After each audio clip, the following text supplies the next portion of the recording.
नमस्कार आणि राम राम मंडळी. विषय काय माहिती का, हे आहेत हक्का नूडल्स आणि घरी कोणच नाही आहे. घरी त्यामुळे म्हणलं आता काहीतरी करावं. मग हे हक्का नूडल्स आणले. त्याचं काय नाही, ते इंस्टाग्राम बघता असले काहीतरी व्हिडिओ दिसते ते मग तेच असतं. मग काय मग जाऊन हक्का आणले आणि बघितलं आपल्या मग डोका मग तेल बी जास्त मिरच्या टाकलं बघत नंतर आपला परत पट कांदा आणि कांदा परत ह्याच्यात टाकून दिला. मस्त कडे मस्त फ्राय झालं. वर उभी म्हटलं काय म्हटलं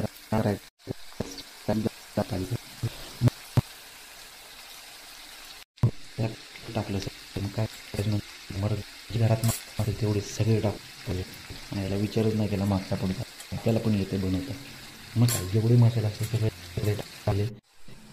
हा मस्त आवाज आला. आईला म्हटलं नूडल्स बनवतं शेजवान चटणी पाहिजे, आईला अख्खं पॅकेटच टाकलं. आता ते टाकलं पण जाळून थोडं नंतर कळलं. मग रेडी मस्त पण एक कुठं झाली पण भावाने काय केलं तर